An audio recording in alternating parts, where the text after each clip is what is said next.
Fam, thank you for choosing to watch this episode of Mind the Mic podcast. Before we get into it, though, I need you to hit subscribe. And not just me, the whole Mind the Mic podcast family needs you to. Maddie, Uncle Pete, Stu, Leka, and of course myself, Shubz, and anybody else that's on board by the time you watch this video, we need you to hit subscribe. If it's your first time here, I understand if you're a bit reserved and you're like, I don't know, watch the video and after subscribe if you want to. But if you're here and you're watching all the time, subscribe. It's not that hard. All you got to do is, if you're watching on your TV, you're like, I can't subscribe, I don't have an account. You have a phone, don't you? I know you have a phone in your hand right now. Grab the phone, create a YouTube account. It takes a couple minutes, and then you can subscribe. And when you do that too, hit the notification bell so you can get notified every time we put up a new episode. I asked this of you because we put in so much time. We've done hundreds of episodes. We plan on doing thousands more with as many amazing people as we can. But we need you to subscribe, fam. Big love to everybody that's been watching. Big love to everybody that's been supporting and anybody that's just arrived. I hope you enjoy the journey, enjoy the episode, and subscribe. Welcome back to another Mind the Mic podcast. I'm your host, Shubz, here with my man, Te Hira, an entrepreneur, a fellow who used to shake it a bit too, bit of a dancer, and also one of the co-founders of Primal Warrior, one of the 4 facilitators on there. How are you, my bro? Oh, awesome, bro. Good to be on your podcast, brother. Nice to meet with you, and let's get it rock and rolling. Yeah, 100%. No, excited, brother, excited, and thank you for the opportunity, Mike. Because I guess for people that don't know who you are, can you give us a little bit more about yourself, your background, or even we can go as deep as you want if you want to go back to where you were born, raised, all that stuff. Yeah, okay, born and raised in Wellington. My tribes are from Tauranga, Auckland, Waikato. But yeah, born and raised in Wellies. My mum and my brother are now living in Auckland. My dad lives in Hastings. I've been here in Australia since 1996. Moved to the Gold Coast on a dancing contract. 96, I moved here. Been here ever since. But hairdresser by trade, dancer by trade, entrepreneur by trade. Own multiple businesses here and there. Retired at 45. Last week. But yeah. Last week, bro.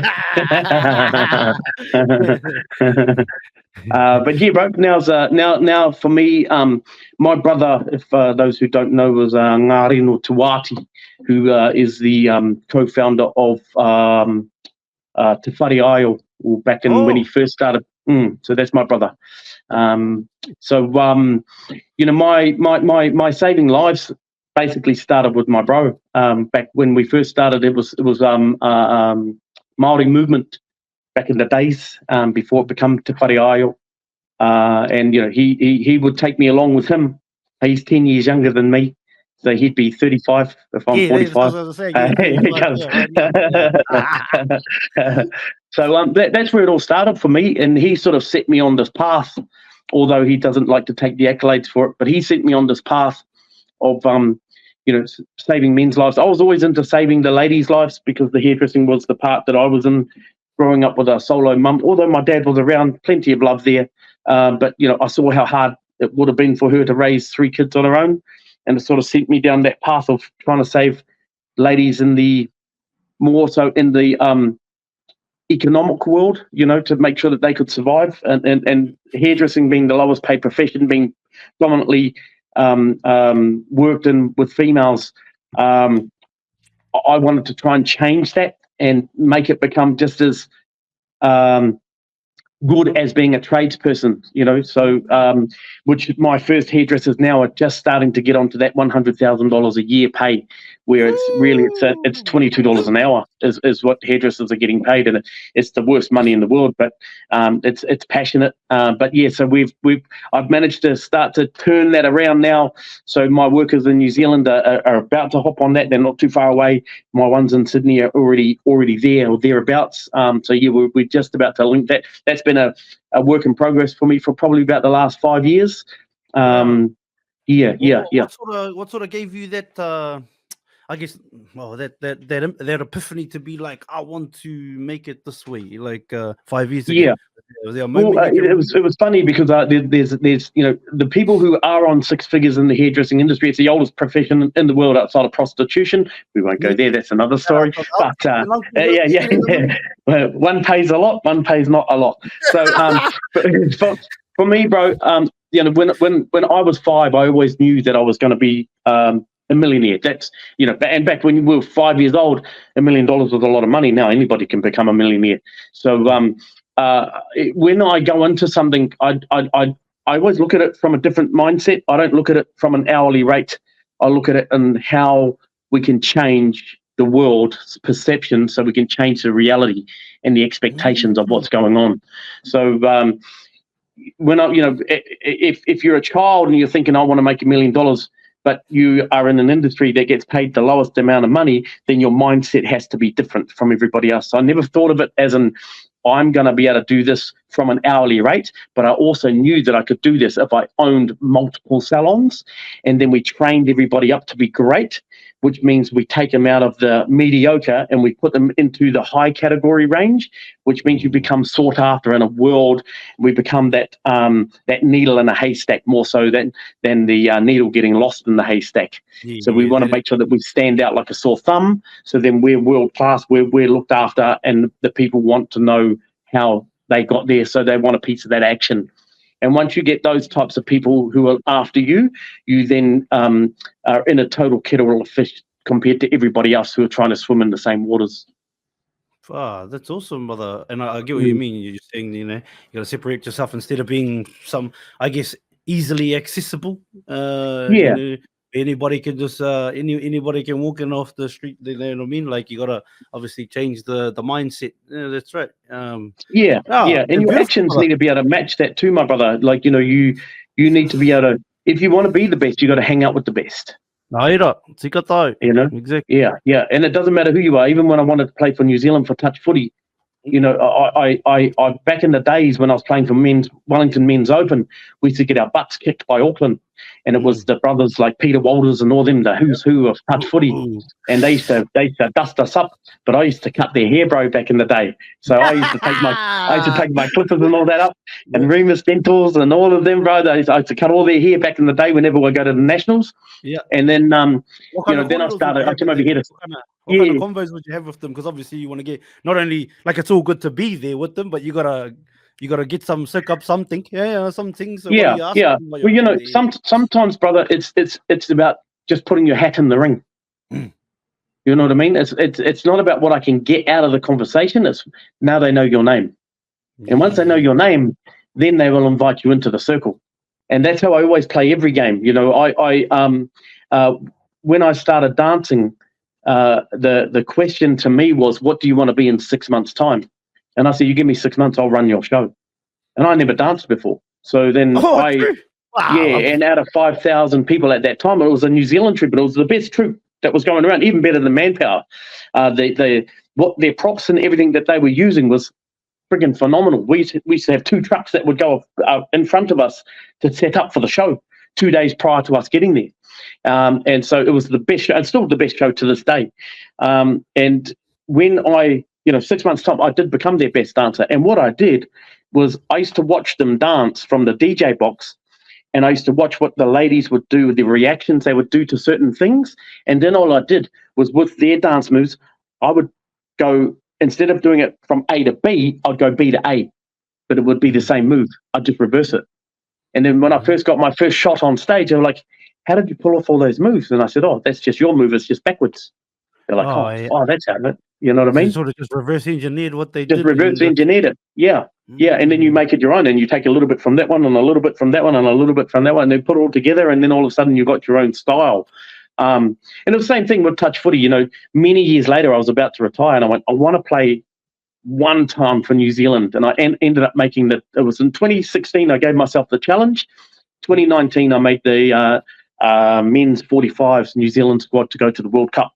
And I didn't want to play for any New Zealand team. I wanted to play under Pete Walters. So I there gave was him a a little call. bit cheating if you think about it, because you're a 38er. Yeah.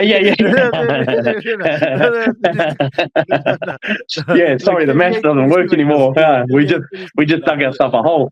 But you know, I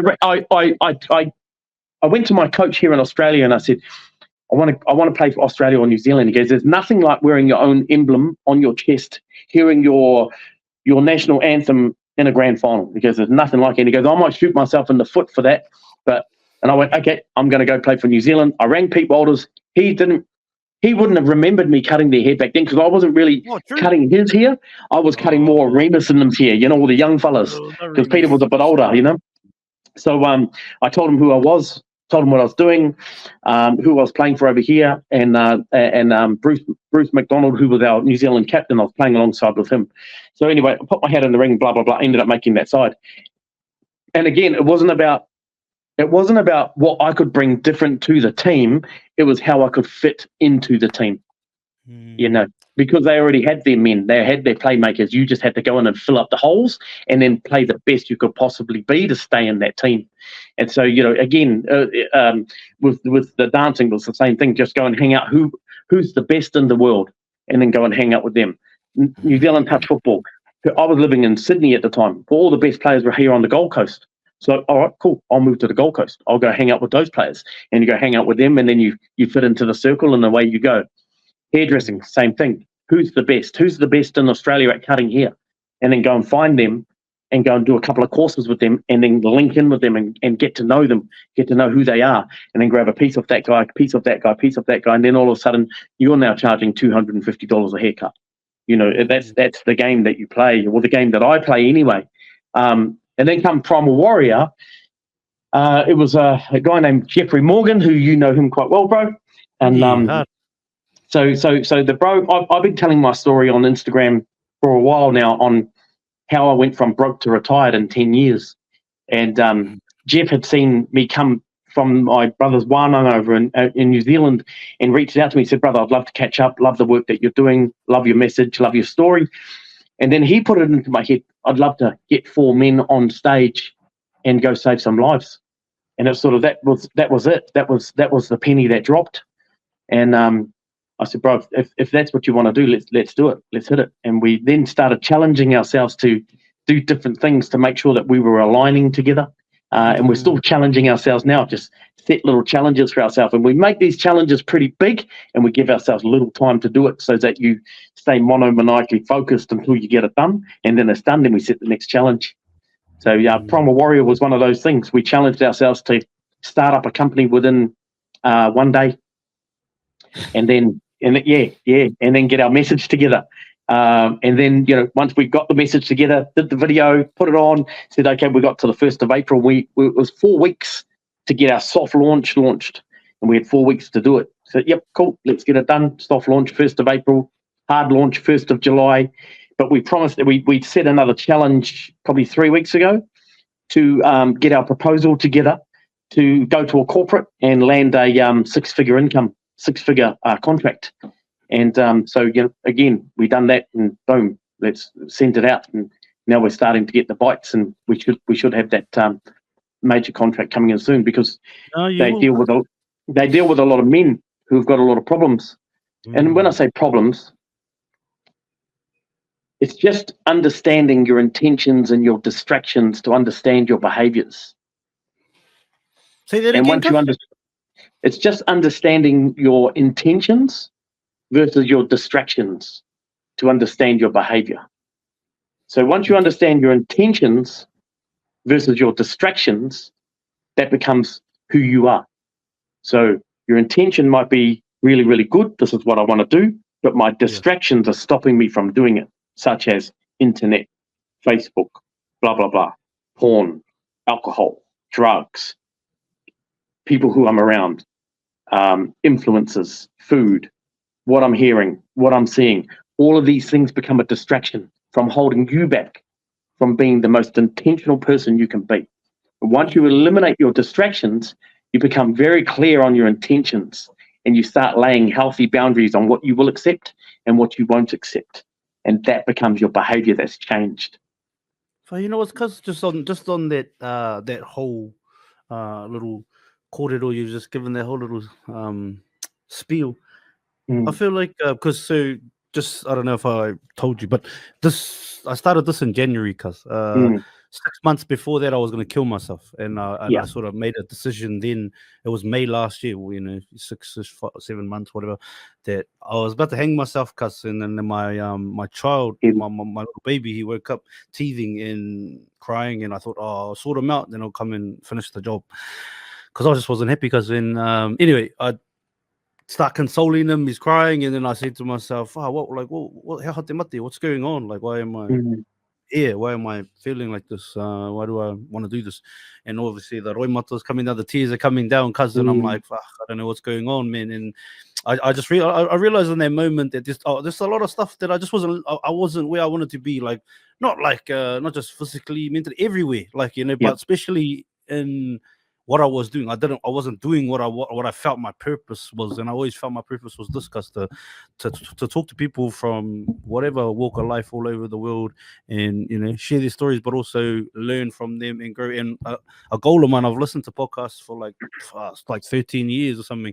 I probably listened to more podcasts than I have music over that period, and I really love music, but I've like every spare moment of time that I've had like to myself, which I've had a lot over the years too, because I only had kids like 7 years ago, or so before that I was always, and even during that podcast, but I always a lot of time I listened with the intent that I wanted to create my own one day.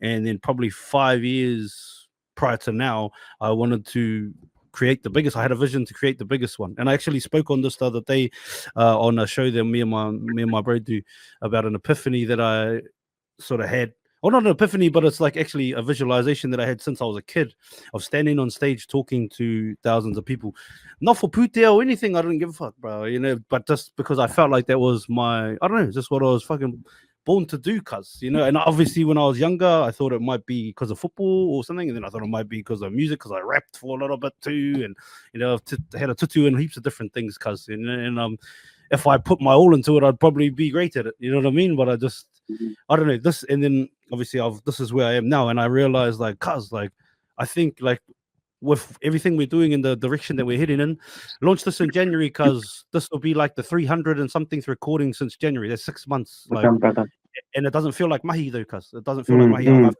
I enjoy it. Like, I got another 4 more today after this, and bro, like some of the corridors, or actually all of them, they're all delicious, because a lot of the time it's just people sharing their stories, right, and who they are, how they became them.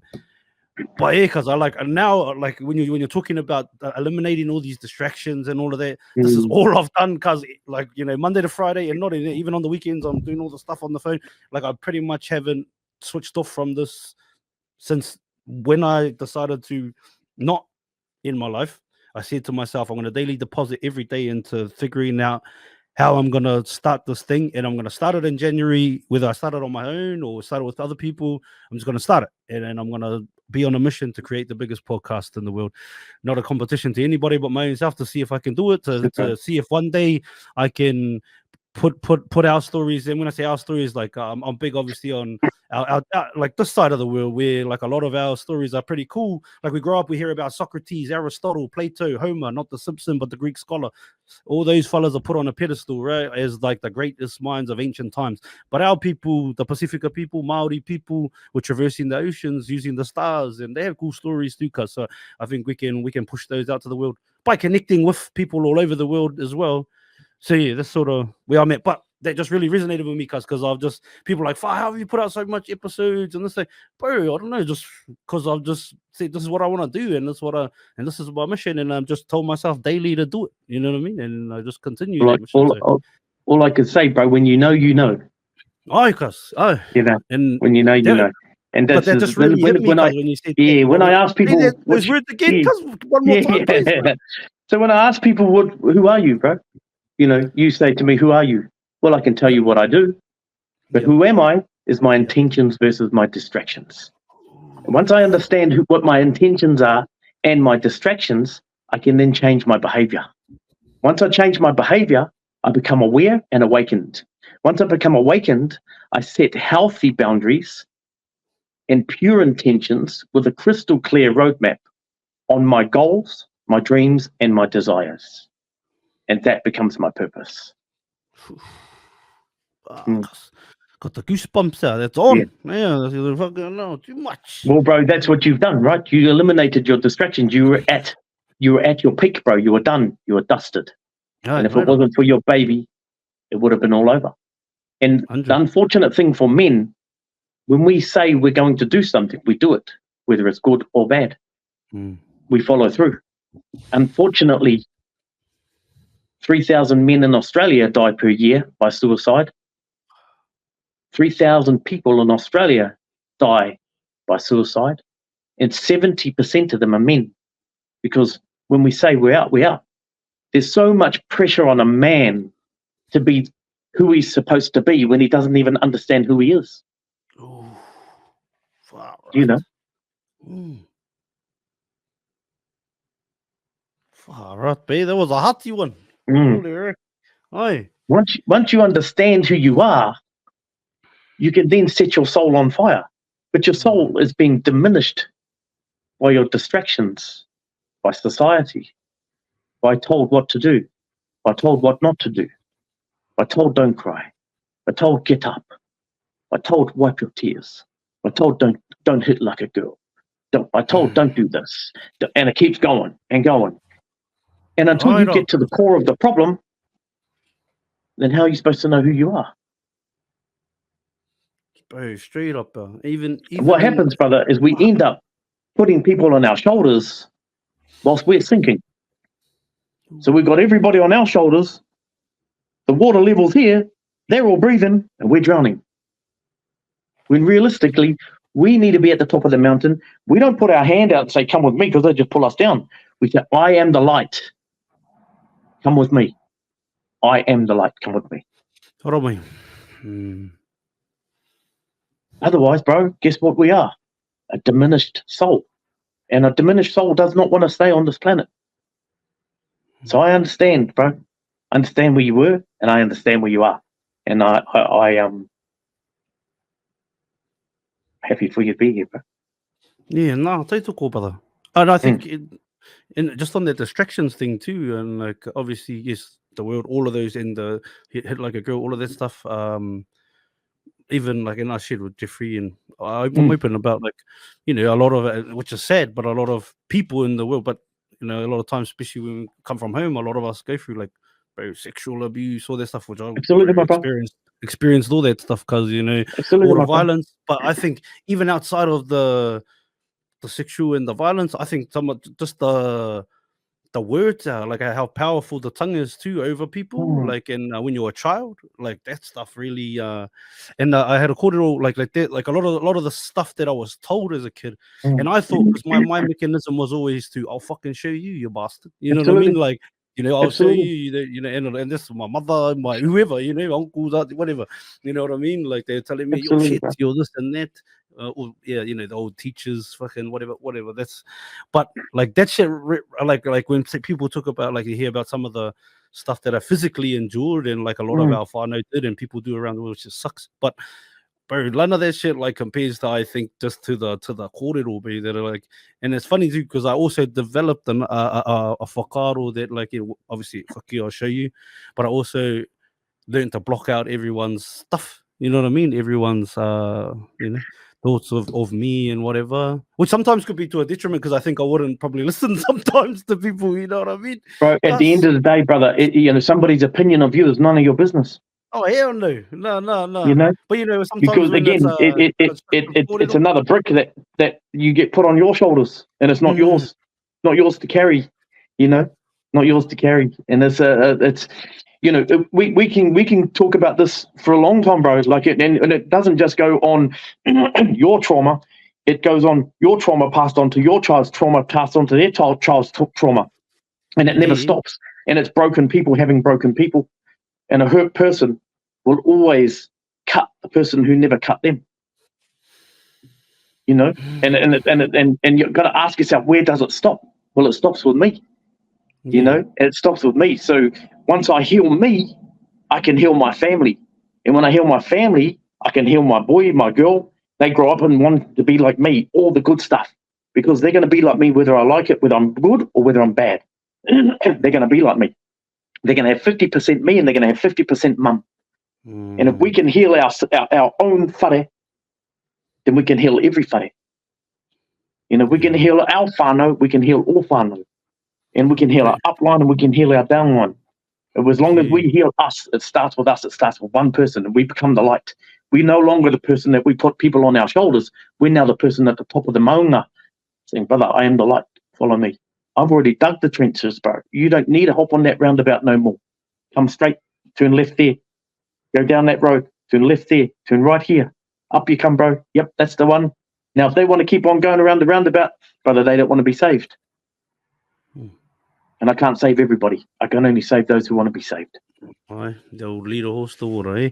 And fuck, cause there's a lot of that's very like obviously taumaha, but it's very eye-opening. The kōrero that you're saying, like a very and I think too, cause on top of all of what you're saying, we gotta stand on top of the mountain and shine the light and be the light and direct and lead by actions. It's a hard, and sometimes too, bro. It's a hard concept to gather because our perception was always to serve, and it is our perception is to serve. But we can't serve. We can't serve if we can't serve if we're not right. You know what I mean? You can't be the light if you're not light. You can't shine the light on darkness if you aren't the light. You can't do it if you're not fit enough mentally, physically, emotionally, spiritually, financially. If you're not fit enough in those areas, then how can you save others? So the first person I give to every day is me. And it's my time. It's my time. I'm fueling up the jet. I'm checking all the engines. I'm making sure everything's sweet. I'm making sure the bed's made. I'm the business. The bed's made. There's not a crease in the bed. The journal's done. The gratefuls are done. The walk is done. My day's planned out. I've got all my good food ready to go. I've done my 100 workout. That's what we do in Primal Warrior. Before we answer any email, before we allow ourselves out to the world, because now I've checked myself and I'm now fueled up, I can now carry the passengers. But I can't do it before. Because if I take them up to the sky and I haven't fueled up properly, boom, I'm going to come crashing down. And no me, no nothing. Yeah, you decided to make that move when you were going to make that move. You wouldn't be here aiming to be the best podcast in the world. You wouldn't be here aiming to do your 300 podcasts in such a short time. Sitting here talking to many iconic people who you're able to spread their message through your message. Yeah. So we have to fuel first. Again, there's no need. There's no good. And these words aren't all mine. These words are, some of them are my brother's and some of them are Jeff's and some of them are stuff that I've learned and then others I've made up. But you cannot pretend to be a great husband and a shit father, or a great father and a shit husband. Or what if you're a great father and a great husband, but you're shit at work? What if you're a great worker, great husband, great father, but your finances are up the crap? What if you got all of that together, but you're focused on one area and you forgot about you? And now you're about to die of a heart attack from stress, anxiety, pressure, exhaustion, depression. You understand? So in the Primal Warrior status, I want you to be great at everything. So whatever your pillars are, whatever your purpose is, let's say one of them was at 25%, another one was at 10%, one was at 80% because that's where you love. And most people, they mahi hard and they go to 80% because they're great at it. And that's where they feel strong. It's where they tick all the boxes. But what about we get everything to 80%?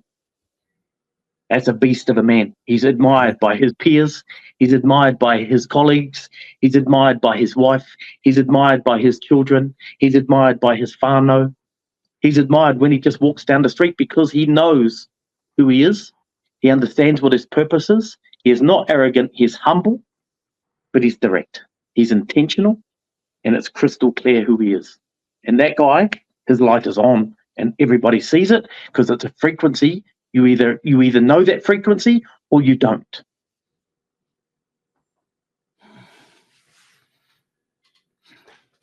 So what would you say to people that are like Well, how do I get there? Come follow you fellas in Haramai, brother. Haramai. yeah, how do I get a bit Haramai, of bro. those Honestly, bro, we got 4 men. I'm the weakest out of the 4. And I don't mind admitting that because I want to be the weakest at the table, bro, because I got the most to grow. You know, if I surround myself with the best of the best eagles, Mhm. what does that mean for me? That means I'm going to become one of the best eagles, right? You're gonna fly, baby. You're gonna If fly. you got 4 multi-millionaires and you're hanging out with multi-millionaires and you're the 5th person, you'll become the 5th multi-millionaire. Whatever it is that you're chasing in life, once you're crystal clear and you know that your actions have to match your desires and the outcome that you want, and you've got those 3 down packed and you're willing to go all in. Because people say all in, but what is all in? What's all in? All in for me, bro, is all in. There is no other way. It's all in. I'm plan B. I'm catching up. I'm putting my chips in, and I ain't wearing a life jacket. There's no plan B. There is no plan B, bro. And you know, in life we get one chance, bro. We get one chance. One. Yeah, one opportunity. And you know, you just about said to yours, I'm done here. But then something clicked, bro. Something clicked, and you knew that there was something here for you. And that's all it takes. It just takes one thing. Man, I could stop domestic violence. I could stop juvenile delinquents going out and going crazy. We can stop it all. We can stop it all by showing people, first of all, with love, respect, honesty, authenticity, what is your intentions versus your distractions. Once we figure those things out, then we figure out how to discover our behavior and how to change it. Focus on the change. We focus on the outcome. We change the perception. We change the reality.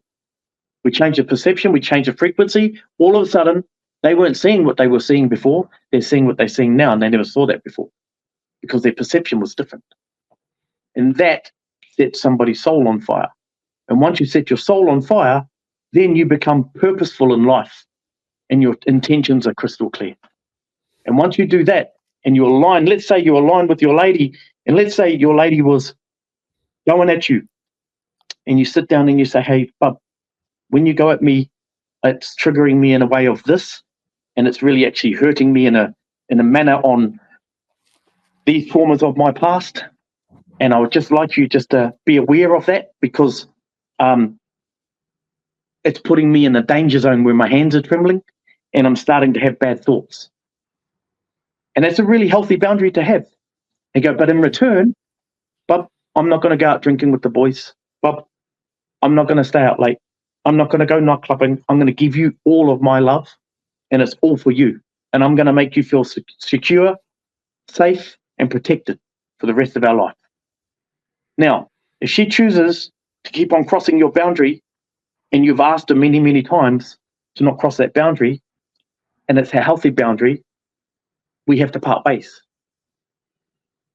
Because you were pushing me over the limit and I'm about to go down the road on the freeway with bald tires whilst it's pissing down with rain, and I'm about to take a corner that I'm supposed to be doing it at 50 and I'm doing it at 120. What do you think is going to happen to that car? It ain't going to make it, bro. It's going out of control and there's nothing you can do to stop it. It's finished. It's all over. And that's where that conversation will go. But a man who's aware of himself and his healthy boundaries will understand when somebody's trying to poke the bear that they don't need to, because that's disrespect, right? I've told you why that boundary is there. And once they start poking and poking and poking and poking and poking, then you got to go out the door. Thank you very much. Our time is over. Adios. Adios. And that's for anybody, whether it be work, whether it be relationship, whether it be your neighbors, you know, because I'll do anything for anybody as long as that boundary doesn't get crossed. And it's a healthy boundary, you know, because I'm keeping myself safe. I'm keeping the peace on my side.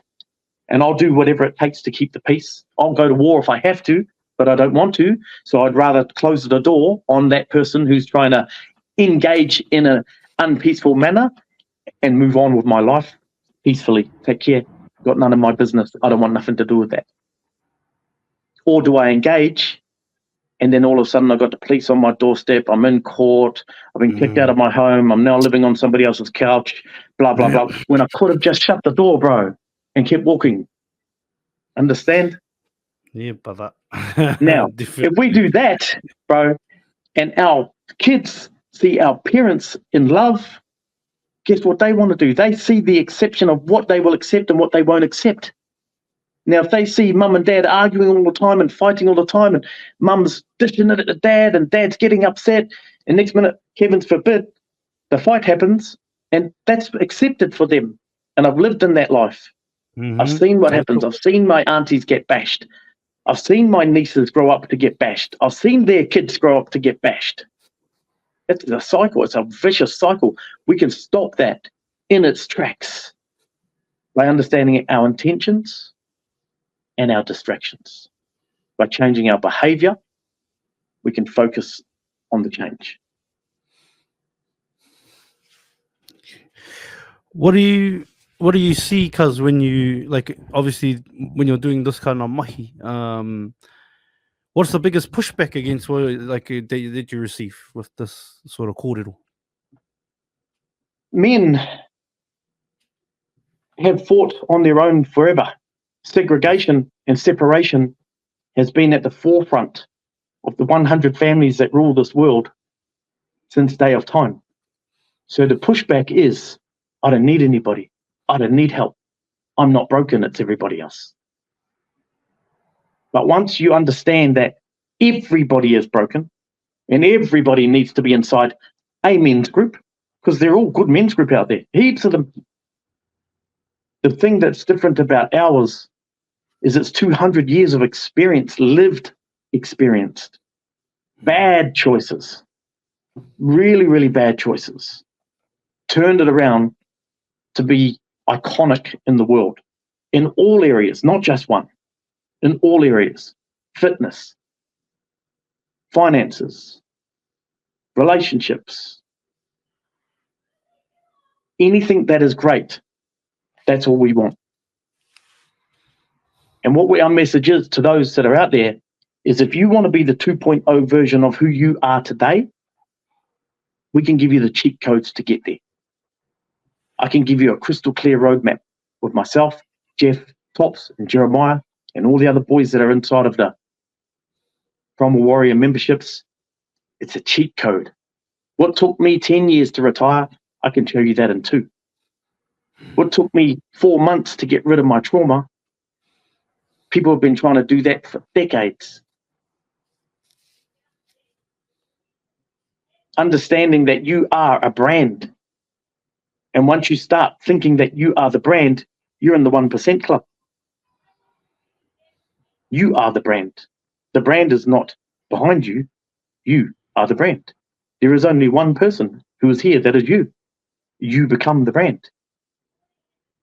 Your way you make your bed is a brand. What you eat, you're the brand. How you train, you're the brand. What you do for mahi, you're the brand. What you're going to do for mahi, you're the brand. What you do with your money, you're the brand. What you do as a husband, as a father, as a brother, you are the brand. So be the best possible brand you can be.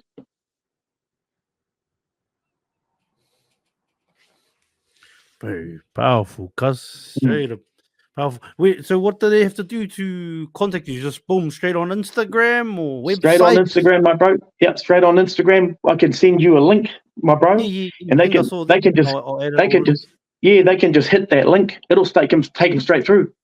There's two products right inside of Primal Warrior. There's a $99 foundation, which is 4 nights on Zoom. So 4 nights, 7:30 to 8:30. 4 nights.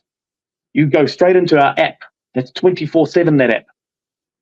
You have direct access to us 24/7. There's 4 nights. Like, there's nothing out there like it. And when you come into that Zoom meeting, it's electrifying. If you think I'm electrifying, bro, wait till you go inside that app. Wait till you go inside those meetings. Those meetings are electrifying. Then if you do the premium level, it's all business. So we've got 5 nights.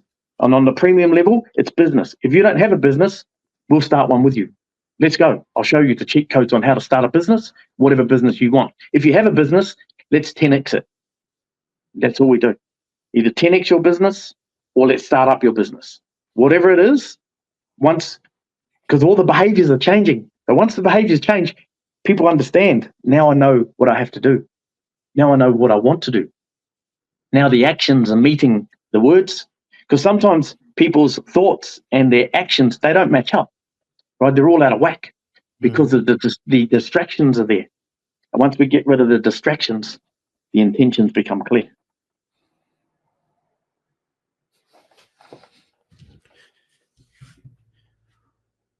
What do you think is the biggest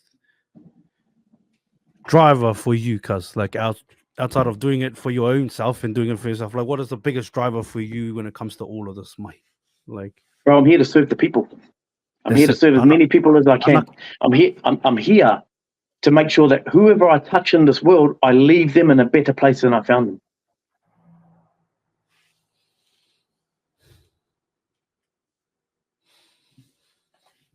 And when that happens, bro, you see a light that switches on.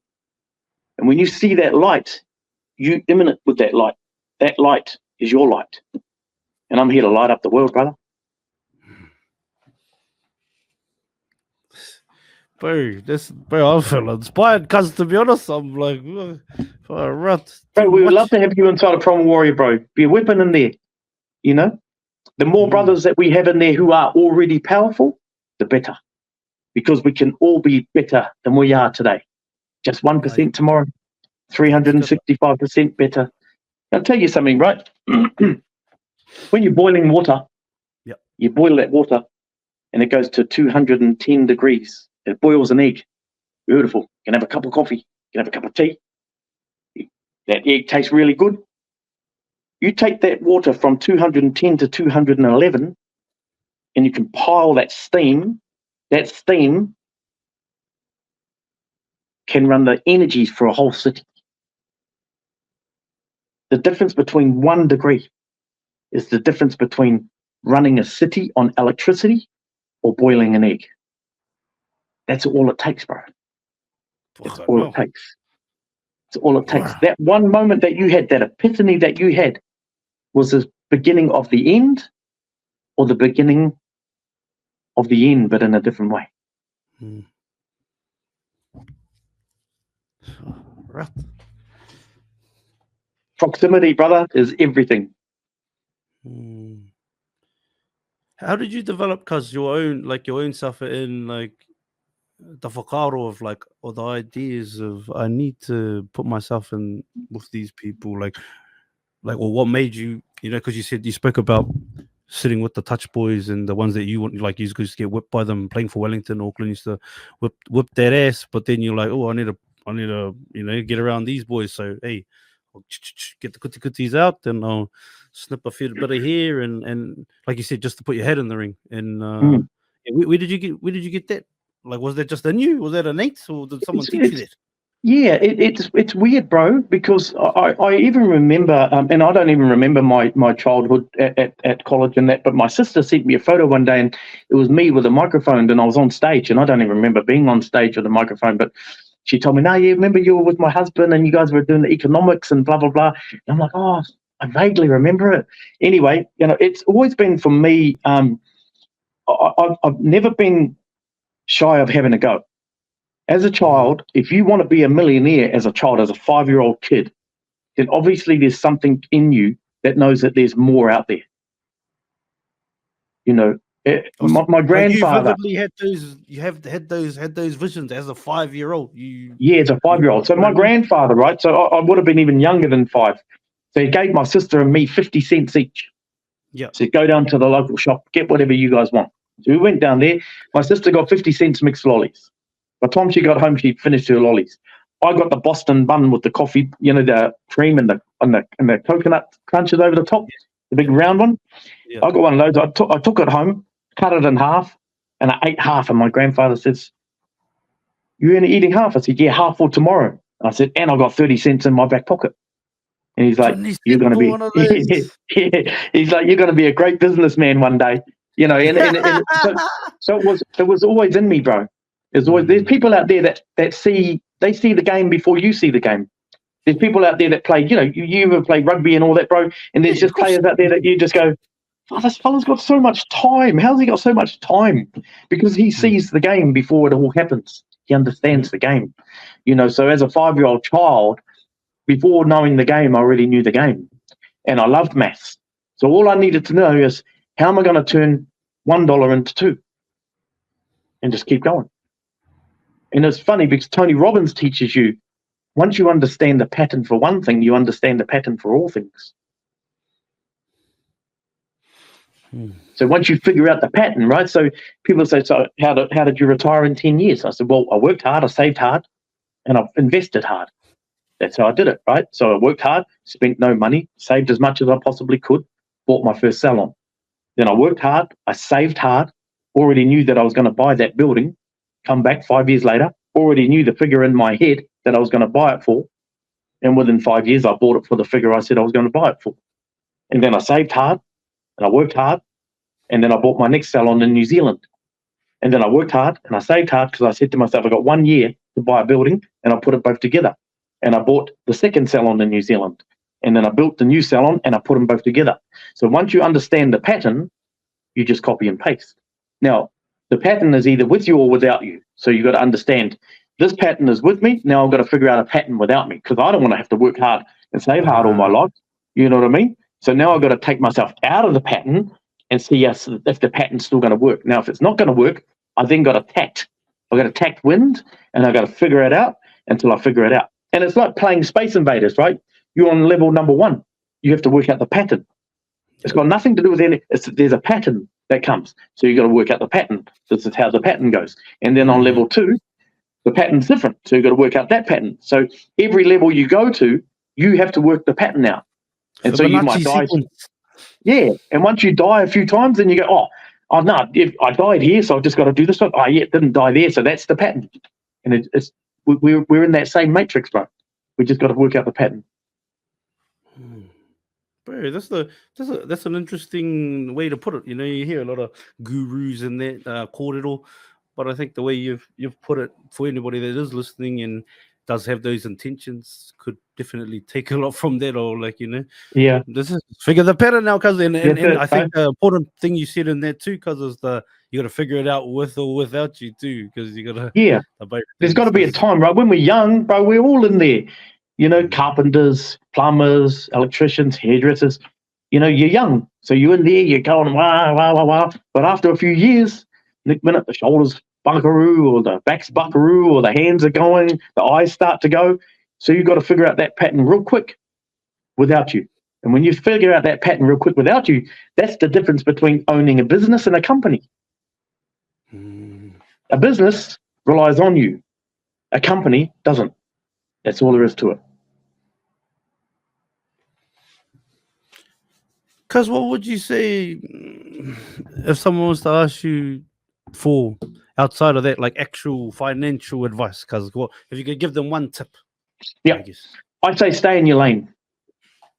Yeah, stay in your lane, because you need to know what you know. If you're going to go investing, and you're going to go, and I'd say never go all in on investments, right? Investments are a game to play. It's like figuring out the pattern. So if you've got 100K and you go all in and you lose it, well, you're out the back door. We're finished.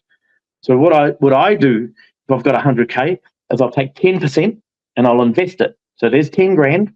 I want to see if I can make 20 grand out of it. And if I can, cool. Let's see if we can make 20. And if we can, we should be able to make 40. If we can make 40, we should be able to make $1 million. Where I've still got 90 grand over here if all fails. So that's a little bit different, yeah? A little bit different than the no plan, because that's a bit of a game, but different than the yeah. So plan. If you're going all in on something, let's say we're going all in on something. All in means all of my energy, not all of my finances. Okay. You understand? Yeah. All of my energy is going to go. I'm going to separate myself from my other businesses because they don't really need me anymore. Or I might give them that much because I've taken them to a point now that the systems are in place.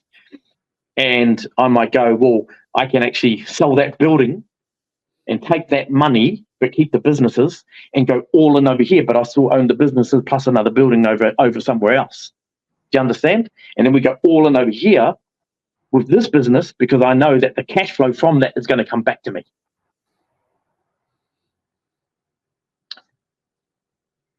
So when you go all in, it's all of your energy goes in. All of your focus goes in.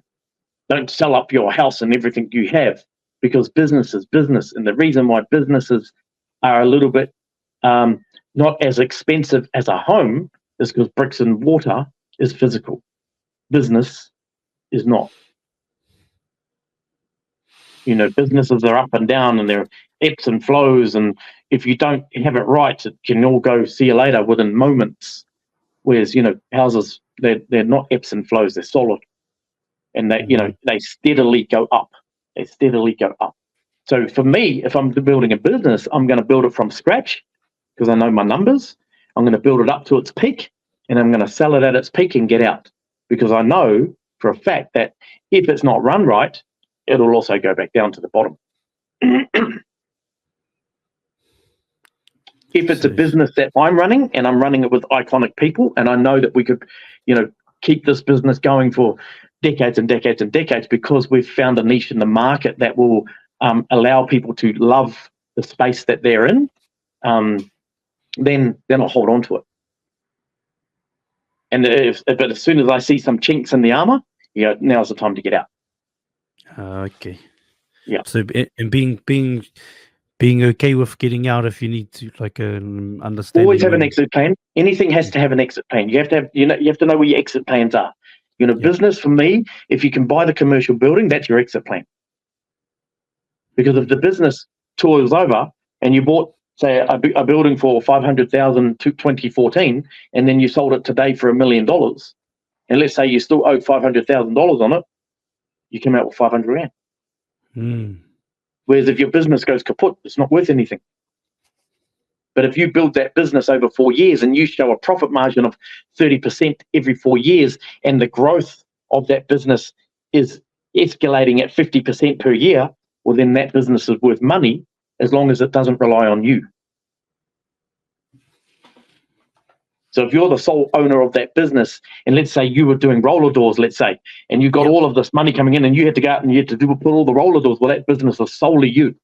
But if you were the salesperson behind that and you got somebody else to do the roller doors, now it's only relying on 50% of you. Now, if you got somebody else to do the sales and somebody else was doing the roller doors and you were just sitting at home counting the dollars, now the business is the company. So now I sell that company.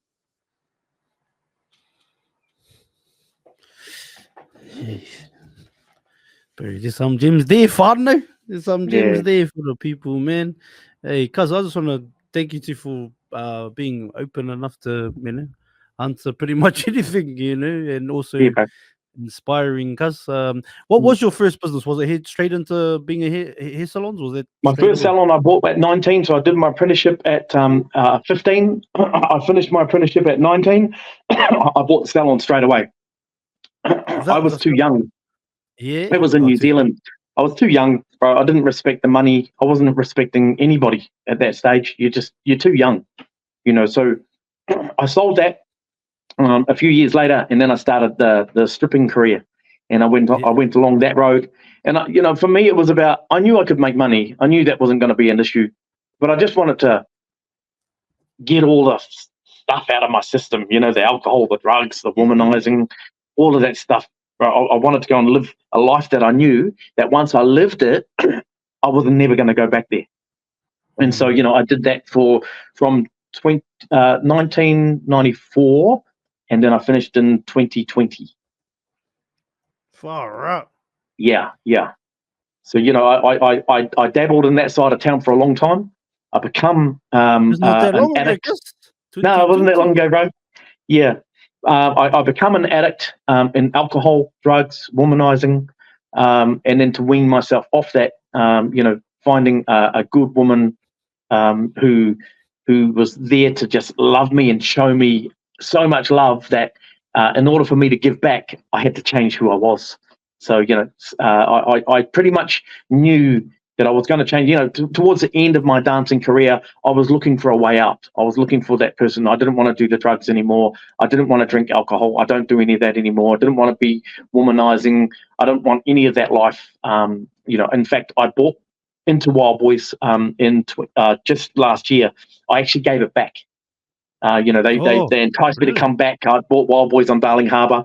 I went on the boat a few times, and I just had an epiphany where I stood and I went, this is not my message anymore. This is not who I am.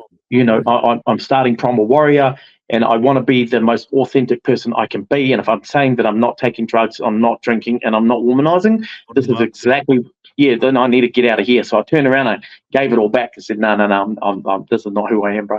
Like you just gave it back because not for icky. Yeah.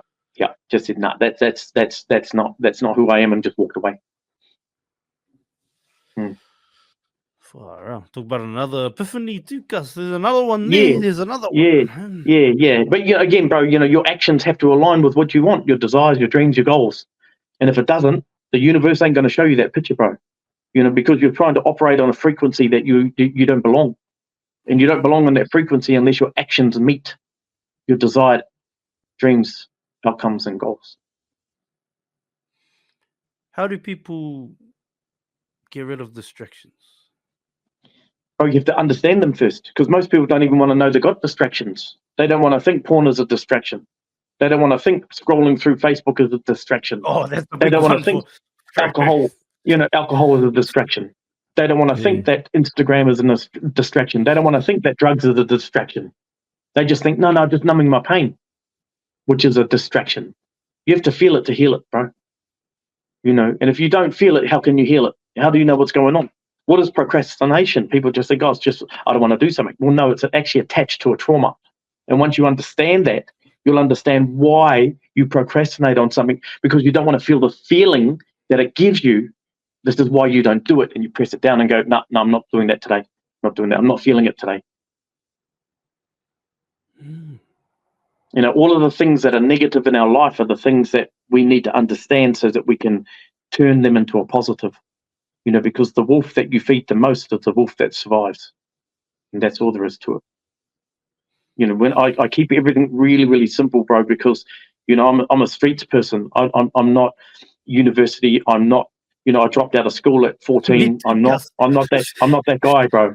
So whenever anybody explains something, I hear it. And then I explain it in this way, and everybody goes, oh, I get it now.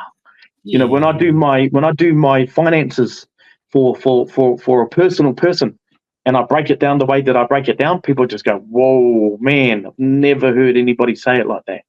And I go, well, bro, that's how you do it.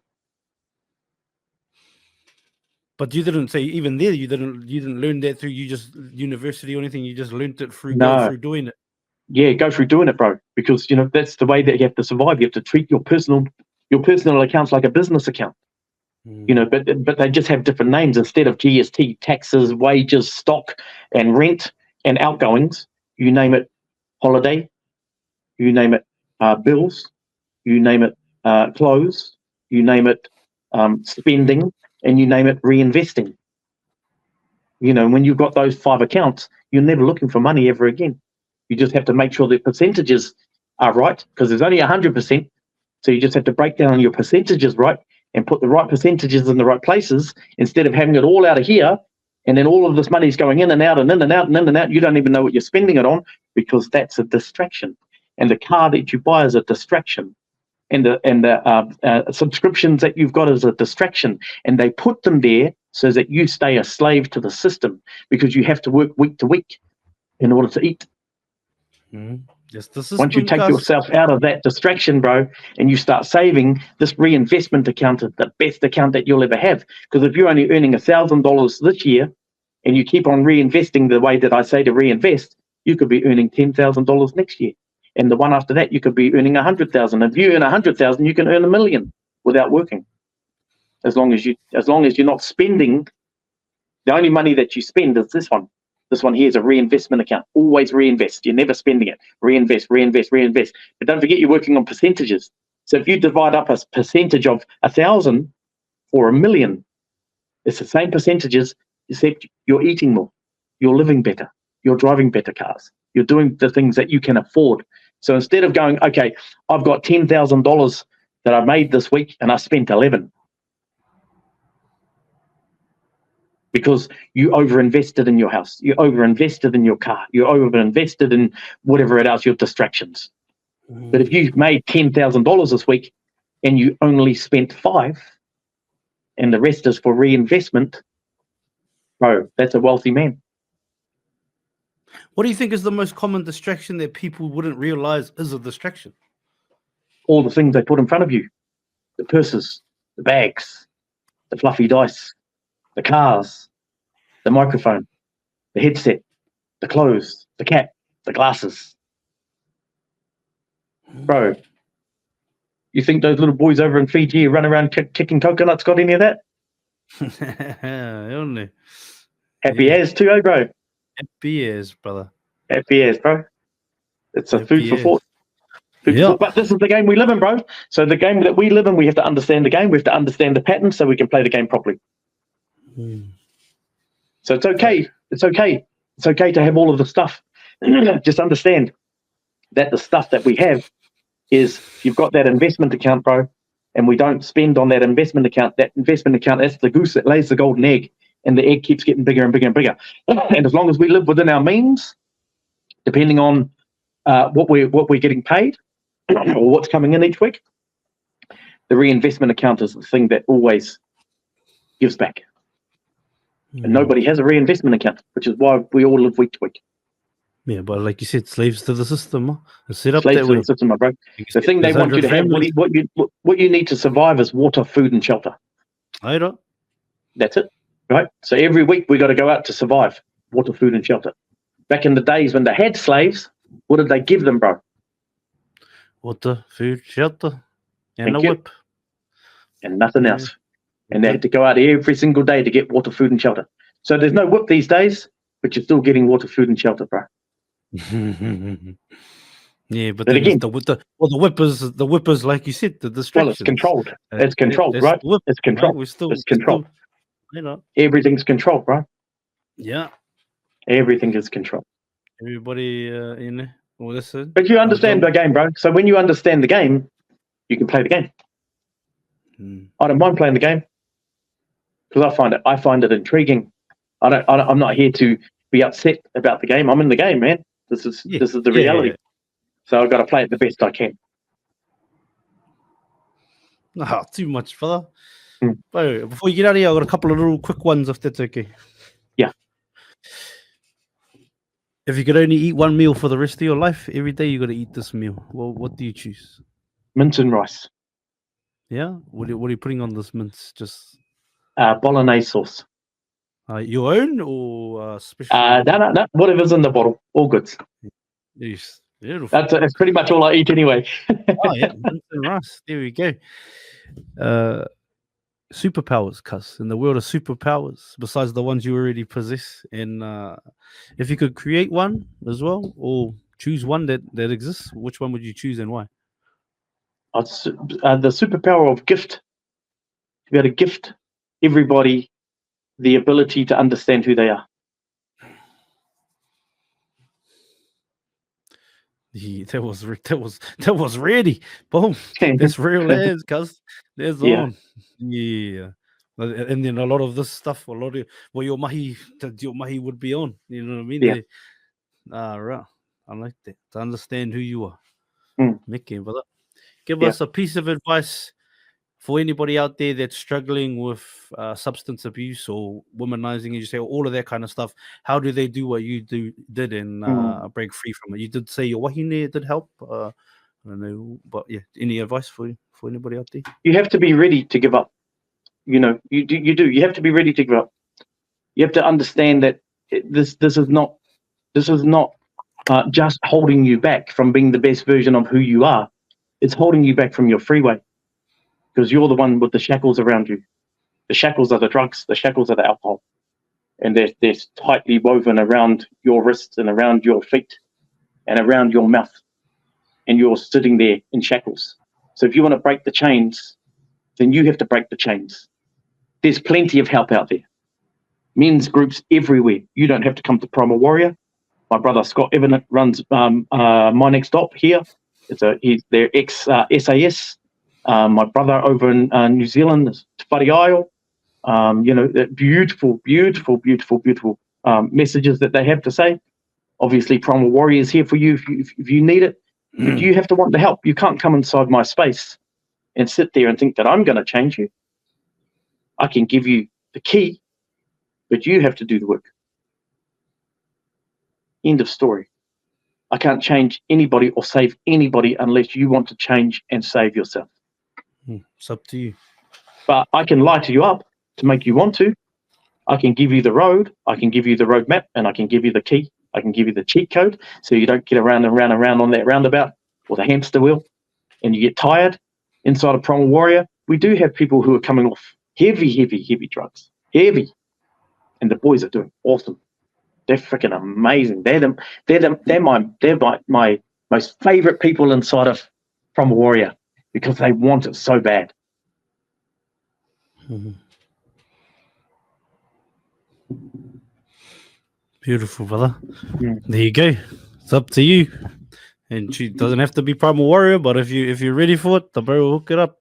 All four of the brothers there, 4 legends, and like the bro said, there's many awesome men's groups out there. Even shout out to my bro Willie Bishop, Brothers for Brothers. They do some cool mahi too. Go get it though, whānau. The link will be in the description. Anybody that's listening or watching this on YouTube or listening audibly. I love what Willie's doing too, bro. Bro, hard, awesome, and like, bro. Shout out to the cousin, but very Willie, mean corridors as well. Kazi, give us visualization 10 years from now. What does life look like for Te Hira in 10 years?